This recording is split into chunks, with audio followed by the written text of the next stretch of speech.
ဟုတ်ကဲ့အားလုံးပဲမင်္ဂလာပါဗျကျွန်တော်ရဲ့ Mountain ဆိုတဲ့ YouTube channel လေးရဲ့အားလုံးတစ်ခါပြန်လည်ကြိုဆိုလိုက်ပါတယ်ဗျကျွန်တော်ရဲ့ YouTube channel လေးမှာဆိုရင်ကျွန်တော် lesson နဲ့ပတ်သက်တဲ့ပူလာကျွန်တော်ပြပြတယ်ပြီးတော့ကျွန်တော်တို့အိမ်မှာသုံးတဲ့ lesson ပစ္စည်းတွေပေါ့နော်ကျွန်တော်ဘယ်လိုပြင်ရမလဲဘယ်လိုဆင်းရမလဲပြီးတော့ကျွန်တော်တို့စီမှာရှိတဲ့ lesson ပစ္စည်းလေးကိုပြန်လည်အသုံးချပြီးတော့ပေါ့နော်ဘယ်လိုထွင်ပြီးတော့အသုံးပြုလို့ရမလဲဆိုတဲ့နည်းလမ်းလေးကျွန်တော်ပြပြမျှဝေပေးနေဖြစ်ပါတယ်ဗျအဲ့တော့ကျွန်တော် channel ထဲမှာ playlist တွေ9ခုခွဲထားတယ်ပေါ့နော်အဲ့ဒီ9ခုတွေကနေပြီးတော့မှမိမိ channel တက်တဲ့ playlist ကိုတွားရောက်ကြည့်ရှုလေ့လာအားပေးနိုင်ပါတယ်ပေါ့နော်ဟုတ်ပြီကျွန်တော်ဒီနေ့မှာကြာလဲကျွန်တော်ပစ္စည်းတစ်ခုကိုထွင်ပြပေးမှဖြစ်ပါတယ်ပေါ့နော်ကျွန်တော်ဘာထွင်ပြပေးမှလဲဆိုတော့ဒီကောင်ကမီချစ်ကိုထွင်ပြပေးမှာပေါ့နော်မီချစ်ကိုထွင်ပြပေးမယ်ဒီကောင် gas ထဲစရာမလိုပေါ့နော်ကျွန်တော်ဒီမှာတက်ခဲလေးတွေနဲ့ဒီကျွန်တော်လျှက်စစ်မီချစ်ပေါ့နော်လျှက်စစ်မီချစ်လေးကျွန်တော်လုပ်ပြပေးတော့မယ် e secret လက်ရှိတယ်လို့မျိုးဒါ e လိုက်တာပေါ့ဟုတ်ပြီနော်အဲ့လိုမျိုးလျှက်စစ်နဲ့မီရှိုးလို့ရမယ်မီချစ်တစ်ခုကျွန်တော်လုပ်ပြပေးပါမှာဖြစ်ပါတယ်ပေါ့နော်ဟုတ်ပြီအားလုံးလည်းစိတ်ဝင်စားမှကျွန်တော်မျှော်လင့်တယ်အဲ့တော့ကျွန်တော် view လေးခိုင်းလို့အဆုံးထိလိုက်ပါချီအားပါโอเคကျွန်တော်လိုအပ်တဲ့ပစ္စည်းရာကျွန်တော်ဒီမှာပြထားပါပြီပေါ့နော်ဒီလောက်ပဲလိုအပ်တယ်ဒါကကျတော့ကော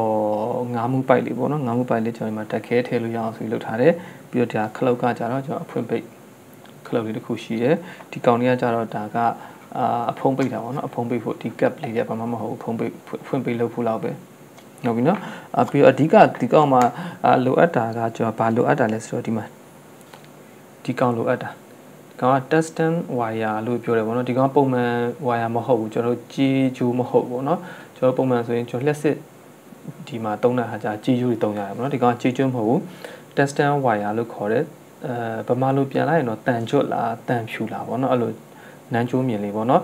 ်ကျွန်တော်ဗမာပါလဲဆိုတော့ဒီကောင်တွေကကျွန်တော်ခဲစော်ကောက်တွေမှာပေါ့နော်အပူပေးတဲ့နေရာမှာတုံးတယ်ဒီကျိုးတွေကိုကျွန်တော်အရင်ခေတ်တုန်းကတုံးခဲ့ hot plate လို့ခေါ်တဲ့ဒီလက်စစ်မီးဖိုတွေမှာကြာဒီမီးပေးလိုက်ရင်ရဲလာတဲ့ကွိုင်တွေပေါ့နော်ရဲလာတဲ့ကွိုင်တွေကြာဒီကျိုးအကြီးစားကိုတုံးထားတာပေါ့နော်ဒီကျိုးကလည်းနည်းသေးတယ်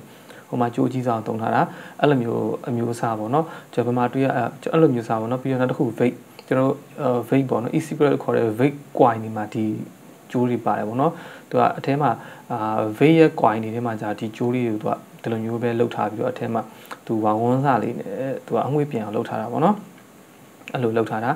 ဒီကောင်လေးတွေကို tungsten wire လို့ခေါ်တယ်ပေါ့နော်ရိုးရိုးဝါကျိုးနဲ့လှုပ်လို့မရဘူးအဓိကလိုအပ်တာကဒီကောင်လေးလိုအပ်တယ်အဲ့ဒီကောင်ကိုကျွန်တော်ကဒီကောင်ကိုဘက်ထရီမှာအနီးနဲ့တွားပစ်လိုက်တဲ့ခါကျရင်ဒီနားလေးကမီးရဲလာလိမ့်မယ်ပေါ့နော်မီးခဲလေးရဲလာလိမ့်မယ်အခါကျရင်ကျွန်တော်ကမီးရှို့တာဖြစ်ကျွန်တော်ဆေးလိုက်တောက်တာဖြစ်လုပ်လို့ရတယ်ပေါ့နော်ဟုတ်ပြီကျွန်တော်ဒီကောင်လေးလိုအပ်တယ်အဲ့ဒီကောင်မှာကျွန်တော်အခုလိုပြလာလို့ coin တေးသေးလေးဖြစ်အောင်ခွေထားမယ်ပေါ့နော်ဒီမှာ coin တေးသေးလေးဖြစ်အောင်ဒီလိုလေးခွေထားရမယ်နောက်အရေးကြီးတဲ့နောက်တစ်ချက်ကဒီ coin ခွေတဲ့နေရာမှာတစ်ခုနဲ့တစ်ခုကထိနေလို့မရအောင်နော်ဒီ coin ကြားမှာဟနေရမယ်တစ်ခုနဲ့တစ်ခုကတွားပြီးတော့ထိနေလို့မရအောင်ကျွန်တော်ဒီမှာတက်ထားတယ်မျိုးသူကဒီလားနည်းနည်းလေးတစ်ခုနဲ့တစ်ခုကကွာနေရမယ်နှစ်ခုကတ်နေလို့မရအောင်နော်ဆိုလိုချင်းသဘောတရားတစ်ခုနဲ့တစ်ခုကအဆက်အသွယ်မရှိနေရဘူးနော်တကွင်းနဲ့တကွင်းကမထိနေရဘူးကွာနေရမယ်အဲ့လိုဖြစ်မှဒါလည်းသူကအဆင်ပြေမှာပေါ့နော်ဟုတ်ပြီဒီကောင်လေးလိုအပ်တယ်အဲ့တော့ပြီးတော့ကျွန်တော်ဒီခလုတ်လေးပေါ့နော်ဒီခလုတ်လေးကျတော့ကျွန်တော်ဗတီနဲ့ချားမှာဒီခလုတ်လေးကိုထည့်ပေးထားမယ်အဲ့တော့ဒီခလုတ်လေးကိုနှိပ်လိုက်တဲ့အခါကျရင်ကွာရန်ပူလာမယ်မီးတောက်လာမယ်ကျွန်တော်ဆေးလေးတောက်လို့ရမယ်ပေါ့နော်အဓိကတော့ဆေးလေးသမားတွေတော့ပူပြီးအဆင်ပြေမယ်ထင်တယ်ဖျောင်းနိုင်တော့ဘာလို့မီးညှိလို့မရဘူးပေါ့နော်အဲ့လိုမျိုးလေးဒီကောင်နှိပ်လိုက်တဲ့အခါကျရင်ဒီမှာမီးရဲလာမယ်အဲ့တော့ဆေးလေးမီးညှိတောက်လိုက်လို့ပေါ့နော်စက်ကူတွေပါကျတော့လည်းမီးရှို့လို့ရတယ်ပေါ့ဟုတ်ပြီဒီကောင်ကကျတော့ကျွန်တော်ဆေးကပ်ဘေးနားမှာပါတဲ့ခလုတ်ပေါ့နော်ကျွန်တော်ဆေးကပ်မှာကျွန်တော်3မိနစ်5မိနစ်စောင့်တဲ့ဆေးကပ်တွေဆိုမှကြော်တဲ့ခလုတ်လေးပေါ့နော်ကျွန်တော်3မိနစ်မစောင့်ချင်ဆိုဒီကောင်နှိပ်လိုက်သူ3မိနစ်စောင့်ကြမှာလို့ကြော်လိုက်တဲ့ခလုတ်လေးပေါ့နော်ဟုတ်ပြီပြီးတော့နောက်တစ်ခုကကျတော့ကျွန်တော်ခိုင်း3နေကြလို့ပဲဒီမှာအာသင်ကတ်လေးတစ်ခုလိုအပ်တယ်ပေါ့နော်ဒါကကျတော့ဒီဘက်ထရီကိုအားကုန်သွားတဲ့ခါကျအားပြန်ဖြည့်ပြီးဆိုပြီးတော့အာသင်ကတ်လေးပေါ့နော်ဒီပစ္စည်းရှိတဲ့ခါကျတော့ဒီနေ့လုပ်ပြမယ်ဂက်ထည့်စရာမလိုတဲ့မီးချစ်လေးတစ်ခုကိုကျွန်တော်ပြုလုပ်လို့ရဖြစ်တယ်ပေါ့နော်ဟုတ်ပြီအားဆိုတော့ဒီကောင်ကိုစပြီးတော့လှုပ်လိုက်ကြတာပေါ့ဟုတ်ပြီဒီမှာဆိုရင်ကျွန်တော်ဒီကောင်လေးကိုသွားပြီးခဲဆော်လိုက်ပါပြီပေါ့နော်ဒီမှာသူ့ရဲ့အပူကွိုင်းလေး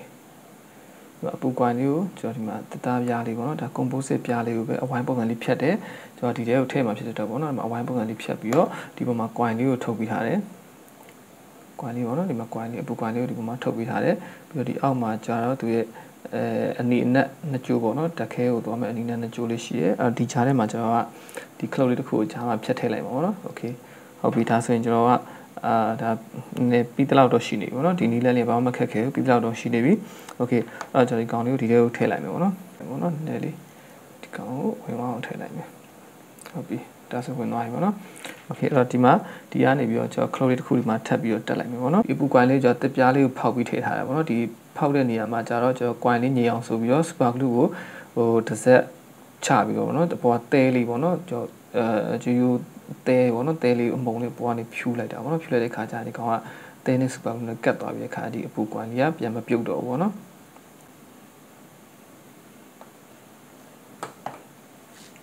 ်ဟုတ်ပြီဒီမှာဆိုရင်ကျွန်တော်ခလုတ်ရဲ့နှစ်ဆမှာကျွန်တော်ခဲဆော်လိုက်ပါပေါ့နော်ဒီဘက်မှာဒါက coin သွားမဲ့တစားဒါတက်ခဲကိုသွားမဲ့တစားပေါ့နော်ဟုတ်ပြီဒီအခြေအနေဆိုရင်တော့ဒါကျွန်တော်ပြီးတဲ့လောက်အခြေအနေရှိသွားပြီပေါ့နော်ကျွန်တော်ဒီမှာဒီခလုတ်ရဲ့ခြေလေးမှာကြာမီရှို့ရင်ကျုံတဲ့ပိုက်လေးပေါ့နော်အပူခံပိုက်လေးကျွန်တော်ထည့်ပေးထားတယ်ဒီကောင်မထည့်တဲ့ခါကျရင်အထဲမှာပေါ့နော်ဒီကောင် coin နဲ့သွားပူပြီးတော့ကျွန်တော် short ဖြစ်မှာဆိုလို့ပေါ့နော်โอเคဒါဆိုရင်ကျွန်တော်ဒီမှာကျိုးလေးနှစ်ကျိုးပဲရှိရောเนาะဆက်ရမှာကဒီမှာအနီကျိုးဒီမှာအနက်ကျိုးเนาะတက်ခဲမှာအပေါင်းတို့သွားချိန်လိုက်ရပြီเนาะတက်ခဲလုံးရဲ့အပေါင်းတို့ချိန်လို့ရပြီဒီကောင်ကမီလုံးမဟုတ်တဲ့အတွက်အပေါင်းတို့ချိန်အနှုတ်ပေါင်းချိန်ကြိုက်လို့ချိန်လို့ရတယ်ပေါ့เนาะကိစ္စမရှိဘူးဒါဆိုကျွန်တော်ပြီးတော့ဖြစ်သွားပြီပေါ့ဒါဆိုကျွန်တော်ဆန်ပြတော့ရပြီချိန်နေဖြစ်နေပြီပေါ့เนาะဟုတ်ပြီဒါပေမဲ့ကျွန်တော်အားလုံးပြီးမှပဲကျွန်တော်ဆန်ပြတော့မယ်ဟုတ်ပြီဒီမှာဆိုရင်ကျွန်တော်ကဒါဆိုရင်အဆုံးသက်ကြောသက်ဖြစ်သွားပြီကျွန်တော်သုံးလို့ရတဲ့အခြေအနေဖြစ်သွားပြီကျွန်တော်ဒီမှာဒါအားသွင်းတဲ့ဟာလေးပေါ့နော်ကျွန်တော်ဒီမှာတိုင်းတာဖြတ်တာမှာနည်းနည်းလေးလိုအပ်ချက်လေးရှိသွားတယ်เนาะဒီကောင်လေးအတွက်ကိုပုံမှန်ဆိုရင်တော့ကွက်တိဖြစ်နေရမှာပေါ့နော်ဒါပေမဲ့ကျွန်တော်ဒီလောက်လေးကိုဒီလောက်လေးကိုကျွန်တော်ကလိုသွားတယ်ပေါ့နော်အဲ့လောက်လေးပိုဖြတ်မိရမှာပေါ့နည်းနည်းလေးပိုက်ကဖြတ်လိုက်တာနည်းနည်းလေးတိုးသွားတယ်ပေါ့နော်ဒါပေမဲ့ကိစ္စမရှိတော့ကျွန်တော်ဒီအဖုံးနဲ့ပိတ်လိုက်တဲ့အခါကျရင်တော့ဒီကောင်ကအဆင်ပြေသွားလိမ့်မယ်ပေါ့နော်ဟုတ်ပြီဒါဆိုကျွန်တော်ဒီကောင်ကိုဆန်းပြပေးမယ်ဒီမှာပေါ့နော်ကျွန်တော်ဒီကောင်ကိုဒါခလုတ်ကိုနှိပ်ထားတဲ့အခါကျဒီအကူပူကိုင်လေးကရဲလာမှာပေါ့နော်ကျွန်တော်ဒီမှာတစ်ချက်လောက်ပြမယ်အမြင်နဲ့တိုင်ပေါ့နော်ဒီကောင်လေးကရဲလာပြီလားဒီကောင်လေးကမီးကြီးလို့ရပြီပေါ့နော်ဟုတ်ပြီပေါ့နော်ကျွန်တော်ဒီ view လေးရဲ့တဲ့အခါတော့ကျွန်တော်ဒီကောင်လေးကိုကျွန်တော် circuit ဆွဲပြဖို့မေ့ပါတယ်ပေါ့အဲကြောင့်ကျွန်တော်အပြီးသက်မှာပဲ circuit ဆွဲပြပါတော့โอเคအဲ့တော့ပုံဆွဲပြပေးမယ်ကျွန်တော်ဒီထဲမှာဘယ်လိုလောက်ထားလဲဆိုတဲ့ဟာအခါပေါ့နော်ကျွန်တော်ပုံဆွဲပြမှမြင်မှာဟုတ်ပြီအဲ့တော့ကျွန်တော်ပထမအရေးကြီးဆုံးကသူမှာကျွန်တော် tungsten wire ပေါ့နော်မီးရဲမဲ့ tungsten wire လေးလိုတယ်ပေါ့နော်ဒီကောင်လေးကျွန်တော်ဒီလိုလေးဆွဲပြလိုက်မယ် tungsten wire ပေါ့နော်tungsten wire ကျွန်တော်စလုံးပေါင်းလေးကျွန်တော်ဒီမှာပဲဗီဒီယိုလေးမှာပဲပေါင်းပြမှာနော်ဒါလိုမျိုးလေး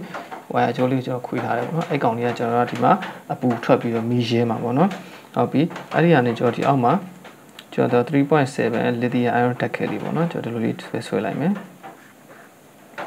ဒီလိုနော်ဒီကြားမှာခလုတ်တစ်ခုရှိရပေါ့နော်ဒီမှာဒါကအပေါင်းဒီအောက်ကအနှုတ်ပေါ့နော်ကျွန်တော်ဒီကြားမှာခလုတ်တစ်ခုထည့်ထားဖြစ်တဲ့အတွက်ကိုဒီအပေါင်းမှာခလုတ်တစ်ခုကိုဒီကြားမှာထည့်လိုက်မယ်ဒါကျွန်တော်မှ push button ခလုတ်လေးပေါ့နော်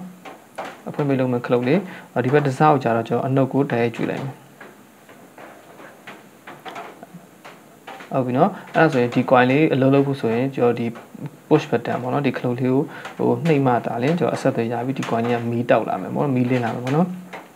်အပူရလာမယ်ပေါ့နော်ဟုတ်ပြီအဲ့ဒီမှာအားသွင်းကတ်ကိုကြာတော့ကျွန်တော်ဒီမှာဒီအပေါင်းကနေတစားထပ်ယူတယ်ဒီအနှုတ်ကနေတစားထပ်ယူတယ်ပေါ့နော်ဒီမှာဒါအားသွင်းကတ်လေးကျွန်တော်ဒီမှာထည့်လိုက်တယ်ဒီကောင်ကအားသွင်းမယ်ဟုတ်ပြီဒီကောင်ကကျွန်တော်တိုက်စီပေါက်လေးဒီကောင်ကအားသွင်းမယ် chart ပေါ့နော်ဒီမှာ chart အားသွင်းတယ်ဒီကောင်ကအကြအပူထွက်မယ်ဟုတ်ပြီနော်ဒါဆိုရင်ပြီးပါဒါလေးပေါ့နော်ဒီမှာကျတော့ 3.7 ပို့တက်ခဲပေါ့နော် battery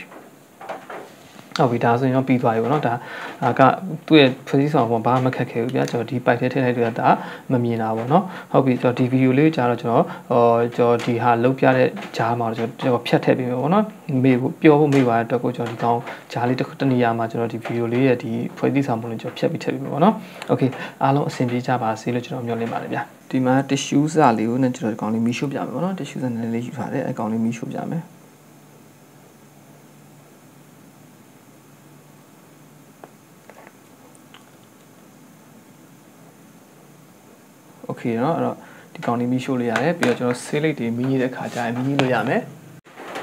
ဟ ဟုတ်ပြီဒီမှာဆိုရင်ဒါကကျွန်တော်ကမီရှိုးပြပါဆိုတော့ဒီခါကျွန်တော်ဒီမှာဆေးလေးလေး plate နဲ့ဒီကောင်စမ်းပြပေးမှာပေါ့နော်โอเคကျွန်တော်ဒီမှာတော့ကျွန်တော်ကအဓိကတော့ကျွန်တော်ဒီမှာ gut ထဲစရာမလိုတယ်ပေါ့နော်အခါခါပြန်သုံးလို့ရတယ်အားသိမ်းပြီးသုံးလို့ရတယ်လက်စစ်မီချစ်လေးကျွန်တော်လုပ်ပြပေးတာကျွန်တော်ဆေးလေးတောက်ချင်ကိုလုံးဝအားမပေးပါဘူးကျွန်တော်နော်ကျွန်တော်ဆေးလေးတောက်တာကိုအားပေးတာမဟုတ်ဘူးကျွန်တော်ရဲ့ပရိသတ်တွေထဲမှာလည်းဆေးလေးတောက်တဲ့လူရှိနေရင်ဆေးလေးကိုဖြတ်ကြပါခင်ဖြတ်လို့မရရင် short တောက်ကြပါလို့ကျွန်တော်တို့တိုက်တွန်းလို့ဆိုတာပါနော်ဘာဖြစ်လို့လဲဆိုတော့ကျွန်တော်ဆေးလေးတောက်တယ်ဆိုတာမိမိကျန်းမာရေးထိခိုက်စေုံကမကမိမိတောင်းဝင်ခြင်းနဲ့မိမိမိသားစုတငယ်ချင်းတွေကိုပါဒီဆေးလေးကထွက်တဲ့မီခိုငွေကြောင့်အနေနဲ့ဖြစ်စေလို့ပါနော်ဒါကြောင့်ကျွန်တော်ဆေးလေးကိုဖြတ်ကြပါ short တောက်ကြပါလို့ကျွန်တော်ကနေပြီးတော့စေနာနဲ့တိုက်တွန်းလို့ဆိုလိုက်ပါတယ်ဗျဟုတ်ပြီဒီမှာဆိုရင်ဆေးလေးလေးကိုကျွန်တော်မိမိပြမယ်